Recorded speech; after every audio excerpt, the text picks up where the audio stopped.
Okay, we took a quick break. There are a couple things I forgot to talk about. So the first thing is, I see some groomers that will take a clippers and clip under the eyes with the clippers to keep them clean.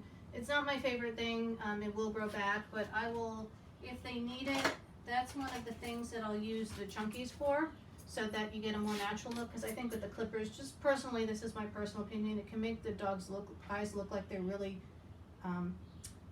sunken, and I don't like that much. I just will use these a little bit. And then if you find that up here it's a little bit thick, you can go ahead and use your chunkers and thin it out a little bit. I do see groomers on occasion who will shave the top of the nose, and I really don't like that. I don't think it looks very good. Again, it will come back in, but you can, you know, it takes one swipe of the shavers, but it just takes a few clips with the scissors to thin it out. And you can use this to thin the beard if you need to, or if you cut the beard or some other part, or even this line here, and you find that it looks too harsh being so straight, you can use the chunkers or the thinners and get a more natural look that way.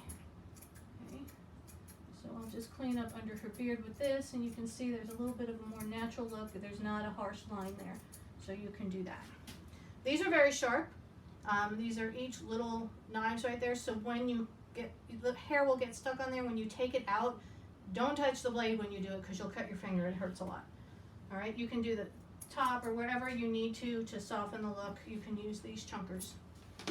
If you want to do, you don't want to do a full groom, but you want to do a quick touch-up, there's something called feet, face, and fanny. So you trim the face just like I showed you, you trim the feet like I showed you, and you do a sanitary. And you don't have to do a full groom, but you can neaten up your dog that way between grooms. So feet, face, and fanny. Trim the feet, trim the face, and trim the fanny.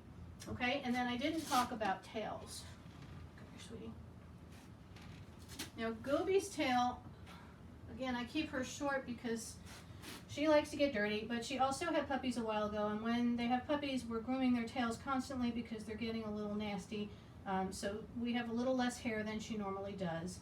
But you can trim the tail. So what you do is you'll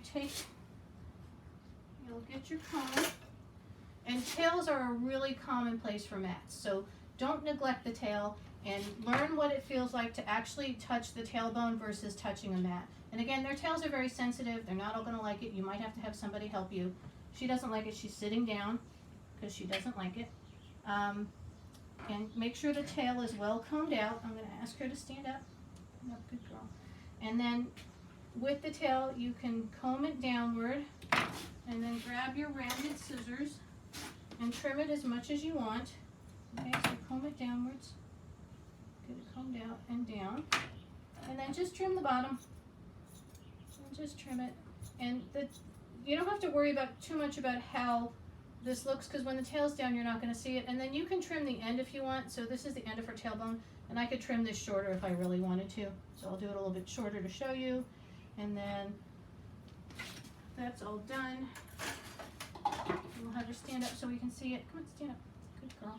You can see that after you trim it, it falls down nicely. You don't have to worry if everything's perfect. The way that you cut it was perfect. You've got to trim tail that way. So that's the end of the trimming. I don't think I forgot anything. I will add it if I did. Thank you, Gobi.